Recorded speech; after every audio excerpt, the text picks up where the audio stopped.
తీన్మాన్ మల్లన్న లాంఛనమే. మొదలైన పట్టభద్రుల ఎమ్మెల్సీ ఉప ఎన్నికల హడావిడి, మాత్రమే పోటీకి పరిమితమైన బీఆర్ఎస్ బీజేపీ. పట్టభద్రులకు యూత్ ఐకాన్గా తీన్మాన్ మల్లన్న గెలుపు ఖాయమని చెప్పేసి మొత్తం కూడా ప్రజలు అంటా ఉన్నారు. రాష్ట్రంలో పార్లమెంట్ ఎన్నికల తర్వాత పట్టభద్రుల మరో ఎన్నికకు హడావిడి మొదలైంది. వరంగల్, ఖమ్మం, నల్గొండ పట్టభద్రుల నియోజకవర్గం ఎమ్మెల్సీ ఉప ఎన్నికకు కాంగ్రెస్ అభ్యర్థిగా తీన్మాన్ మల్లన్న సుపరిచితమే.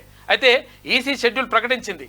మే 27న ఉదయం 8 గంటల నుంచి సాయంత్రం 4 గంటల వరకు పోలింగ్ జరగనుంది. అయితే జూన్ 5న ఓట్లు లెక్కించి ఫలితాలు వెల్లడిస్తారు. అయితే దీనికి సంబంధించి పూర్తిగా నల్లగొండ, వరంగల్, ఖమ్మం పట్టభద్రుల స్థానానికి సంబంధించి 100% తీన్మాన్ మల్లన్నే విజయం సాధిస్తారని చెప్పేసి అందరూ కూడా అంటా ఉన్నారు. అందరూ అన్ని సంఘాలు, ఇక్కడ విద్యార్థి సంఘాలు, ఉద్యోగ సంఘాలు, ఉపాధ్యాయ సంఘాలు, అటు లాయర్లు, డాక్టర్లు, ప్రతి ఒక్కరు కూడా పట్టభద్రులందరూ కూడా తీన్మాన్ మల్లన్నకు మద్దతు తెలియజేస్తా ఉన్నారు.